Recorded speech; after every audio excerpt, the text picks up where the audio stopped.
Esta tecnología permite que, por ejemplo, nosotros tenemos una máquina y esta máquina se llama PC01.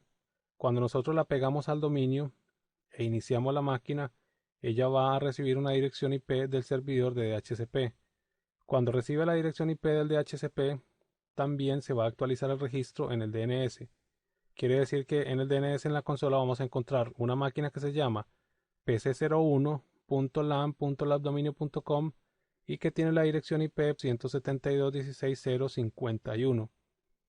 ¿Qué pasa si, por ejemplo, llega un amigo a nuestra red y pone una máquina que tiene Mac o que tiene Linux y esa máquina también se llama PC01? Quiere decir que cuando esa máquina prenda, el DHCP le va a asignar otra dirección IP, por ejemplo la 172.16.0.200, y el DHCP se va a ir entonces al DNS y le dice PC01 es la 172.16.0.200. Cuando una máquina se trata de conectar a PC01, que somos nosotros, va a tratar de conectarse es a la máquina de nuestro amigo. El name protection lo que hace es evitar este tipo de casos. Él va a verificar cuando asigna una dirección IP y verifica el nombre de la máquina a la cual se le asignó la dirección IP. Si ya existe antes un registro en el DNS, él va a respetar el registro del DNS que estaba antes. Quiere decir que a la máquina de nuestro amigo le va a asignar una dirección IP, va a poder trabajar, no va a tener ningún problema, pero no vamos a tener registros en el DNS de esa máquina porque hay un conflicto con un nombre que ya existía en la red. Vamos a darle clic aquí en configurar y vamos a activar el servicio de Name Protection. Aquí vemos algunos cambios de comportamiento cuando activamos esto, que es lo que acabo de explicar. Vamos a darle OK, démosle a aplicar y vemos que aquí se apagan las demás opciones porque todo se va a manejar con el servicio del Name Protection. Luego tenemos el Network Access Protection o el NAP, que es una tecnología que permite controlar el acceso físico a los switches. Por ejemplo, si tenemos en nuestra compañía una sala de reuniones y a esa sala de reuniones llega gente que puede conectar su máquina por el cable físico a un toma de red que tenemos habilitado en esa sala de reuniones. Pues si esa persona es desconocida, va a pegar su máquina ahí, va a recibir una dirección IP y va a poder empezar a correr analizadores de protocolo o empezar a meter cosas en la red que nosotros no tenemos control. Mediante el Network Access Protection nosotros podemos configurar para que si alguien llega a esa sala y pega una máquina, el switch le pregunte o le pida autenticación a la máquina para darle acceso físico a la red. Y si la máquina no se autentica, el switch ni siquiera le va a dejar ver el tráfico. Simplemente el puerto está conectado, pero está conectado como a una red que no existe. Y esta máquina no va a tener acceso y no va a poder ver el tráfico de nuestra red. Para poder usar este servicio o esta tecnología, es lo mismo que con los switches que vimos en el ejemplo anterior, tienen que tener unas características especiales para soportar la autenticación. El estándar que se usa para eso es 802.1x, que es la autenticación de los puertos de red. Aquí no vamos a modificar nada, todo lo vamos a manejar sin el NAP. Y aquí tenemos qué pasa si el servidor de Network Policy Server está caído. ¿Qué va a pasar? Aquí estamos diciendo si se cae ese servidor, pues simplemente dele acceso a todas las máquinas para no tener a todos los usuarios de la compañía sin poder trabajar. En entornos que sean mucho más seguros, podemos decirle Restricted Access, que si el servidor Network Policy Server no está funcionando, que simplemente no les dé acceso. Aquí tenemos filtros, eso también es algo nuevo. En DHCP Server ahora se puede filtrar qué máquinas, por ejemplo, le queremos asignar direcciones IP y a qué máquinas no le vamos a asignar direcciones IP. Nosotros antes volvemos a otro ejemplo. Si tenemos un switch en nuestra red, alguien llega y pega una máquina, esa máquina va a recibir una dirección IP y no tenemos control sobre este tipo de casos donde la gente puede hacer esto.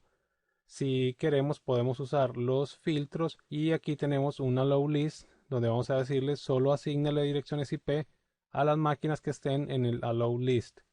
Y si quisiéramos también podríamos tener un deny list donde le decimos a esta máquina nunca le asigne una dirección IP. Como el DHCP se basa todo en MAC address, aquí estaríamos configurando todo a partir de MAC address. Y aquí es donde está la carpeta donde dice filters. Es donde vamos a ver cuáles son los allow y cuáles son los deny. En las opciones avanzadas, y ya para terminar, tenemos la opción de Conflict Detection Attempts. Esto es cuando el servidor de DHCP recibe una solicitud y va, por ejemplo, a asignarle la siguiente dirección IP que él tiene disponible, que supongamos que es la 172.16.0.52, él antes de asignarla va a verificar que nadie en la red la haya puesto manualmente en su máquina o que ninguna otra máquina la tiene.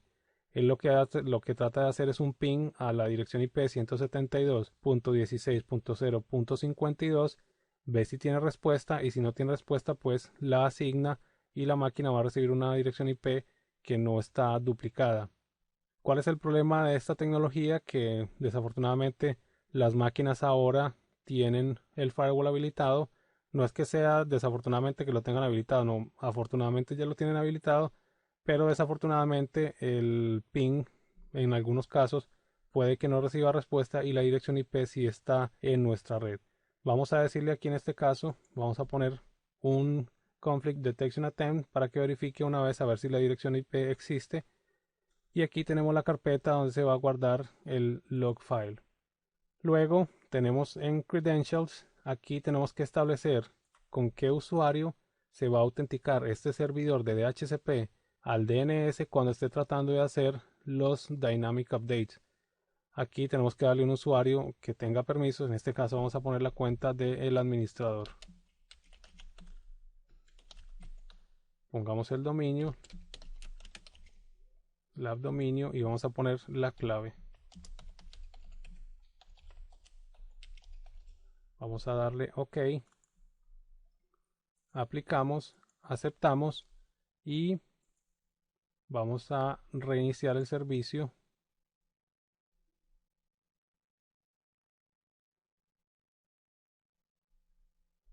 Y si refrescamos los eventos, aquí anteriormente teníamos el event ID 1056 que nos decía que el DHCP no tenía las credenciales para los Dynamic DNS, para las registraciones de DNS. Eso lo acabamos de hacer. Y cuando reiniciamos el servicio ya no nos aparece el evento 1056. Este otro evento 1020 que nos volvió a aparecer acá es un evento de la parte de IP versión 6.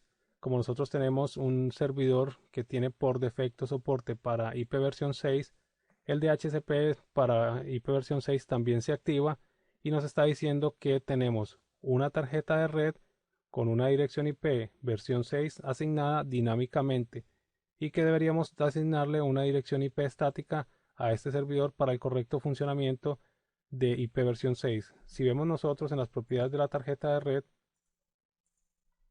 aquí nosotros tenemos que IP versión 6 está completamente apagado, pero el problema es que al tenerlo instalado en el servidor siempre nos va a salir este error a menos que lo empecemos a configurar y lo usemos para que él detecte que ya tenemos la configuración de IP versión 6 correcta, pero a nosotros no nos interesa. De hecho, si le damos clic aquí a IP versión 6, aquí se va a quedar un rato tratando de conectar el servicio, pero como no lo tenemos configurado y no está puesto el binding del IP versión 6 en la tarjeta, no va a tener ningún efecto y no va a funcionar. Si vemos aquí este servicio no está funcionando, quiere decir que ese error lo podemos ignorar sin ningún problema. Luego tenemos nuestro scope. Vamos a ver aquí por qué nos está dando que no puede encontrar el DH. Bueno, como reiniciamos el servicio, aquí tenemos que pararnos acá, darle F5 para que se vuelva a conectar. IP versión 6 que sí nos aparece, pero nos aparece sin nada en el scope porque no tenemos nada configurado. Y aquí si quisiéramos crearlo o ver las propiedades, pero esto no lo vamos a ver ahora. Tenemos el scope de IP versión 4. Aquí tenemos lo que configuramos ahorita en el asistente. Vamos a ver aquí, por ejemplo, igual las estadísticas ya propiamente de este scope, la cantidad de direcciones en uso y disponibles. Vamos a ver en avanzado split scope. Esto es una forma de tener dos servidores de DHCP en nuestra red y que uno tenga un 80% de las direcciones IP y otro tenga el 20%, y en caso de que uno de los dos servidores falle el servidor que está de respaldo va a poder asignar las direcciones IP a los clientes. Luego, si nos vamos aquí a las propiedades, desde acá podemos cambiar las opciones de nuestro scope, la IP de inicio, la IP final. El list time en este momento está por defecto en 8 días. Tenemos lo mismo del Dynamic DNS, Network Access Protection, y las opciones avanzadas para DHCP. Esto aquí no vamos a cambiar nada, vamos a darle cancelar. Y aquí tenemos el address pool, que fue el que asignamos anteriormente. De aquí no podemos hacer nada, simplemente le puedo dar refresh. En los lists, aquí es donde vamos a ver lo que se le está asignando a las máquinas. Tenemos el client IP address, el nombre, el list expiration, el tipo y el unique ID. Luego tenemos reservas. Si tenemos una impresora láser en nuestra red y la configuración de la tarjeta de red es muy complicada porque hay que entrar ahí al panel de la impresora y hundir un montón de botones y estar configurando y haciendo todo, nosotros podemos configurar esa impresora para que reciba la dirección IP por DHCP y le decimos aquí en las reservas que cuando esa MAC address que tiene la tarjeta de red de la impresora pida una dirección IP, se le asigne siempre la dirección IP.0.88. Por ejemplo, si esta fuera la que le fuéramos a asignar, aquí ponemos la MAC address de la tarjeta de red de la impresora, ponemos el nombre y una descripción. Y aquí estaríamos agregando una reserva y esa impresora siempre estaría recibiendo esa dirección IP. En Scope Options, aquí es todas las opciones que vamos a asignarle a los clientes. En este caso tenemos que les estamos asignando el DNS server, el domain name, el Wins server y aquí están los datos de cada una de estas opciones. Esto yo no lo puedo modificar acá. Si yo le digo por aquí propiedades en el Scope Options, me está diciendo que no lo puedo configurar porque estas opciones vienen desde acá, desde donde dice Server Options. Si yo le doy aquí clic derecho y propiedades, desde acá sí lo puedo configurar. ¿Por qué tengo Scope Options y Server Options? Si nos remitimos nuevamente al dibujo de anterior, nosotros teníamos aquí 4 scopes diferentes. Quiere decir que este scope va a tener un rango de direcciones IP, pero por ejemplo a las máquinas que están en esta subred se les debe asignar como gateway la dirección IP del switch.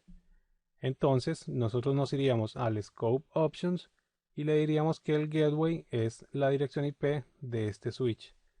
Para el otro scope, para el 1, nos vamos también al Scope Options y le decimos que la dirección IP del gateway es la dirección IP de este otro switch.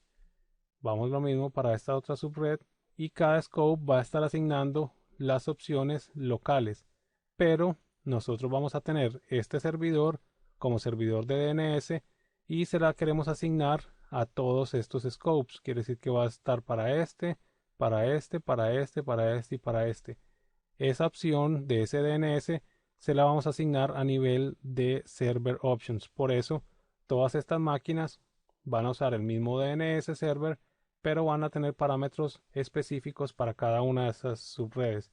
Eso es lo que estamos viendo con Scope Options y con Server Options. En este caso, todos los scopes que definamos van a tener el servidor DNS 172.16.0.2, el sufijo lan.labdominio.com y el wins 172.16.0.2.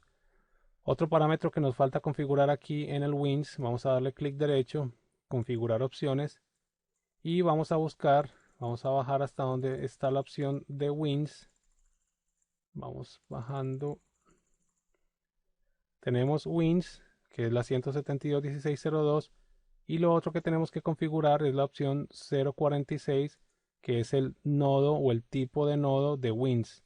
Aquí vemos que tenemos unos valores hexadecimales, que es el 0x1, que sería un bnode, un pnode, un mnode y un hnode. La opción que nosotros vamos a seleccionar para nuestro servidor de wins es la opción 0x8. Esto es un nodo híbrido. Aquí nosotros en wins, cuando definimos un cliente, si le decimos que es un nodo tipo B, quiere decir que el nodo va a ser, o la configuración va a ser broadcast. Aquí le estamos diciendo a la máquina, que cuando quiera buscar alguna otra máquina en la red, por defecto haga broadcast. Si quisiéramos decirle que no, que solamente para buscar una máquina en la red, hable con el servidor de Wins. Ese sería el pnode. Y tenemos el nodo H, que es un nodo híbrido que mezcla los dos. Quiere decir que si él trata de buscar una máquina o quiere buscar una máquina en la red, primero va a averiguar con el servidor de Wins si existe, y solo en caso de que no exista, él va a hacer broadcast en la red. Quiere decir que va a usar el broadcast como último recurso. Aquí vamos a ponerle entonces 0x8. Vamos a darle OK y ya nos aparece la opción configurada en Server Options. Si vamos al Scope, aquí nos aparece que el tipo de nodo es 0x8. Ya con esto tendríamos configurado el servidor de HCP. Posteriormente, cuando agreguemos el cliente al dominio, vamos a verificar que si esté asignando las direcciones IP, y vamos a venir aquí a revisar toda la configuración del list y qué es lo que está haciendo el servidor.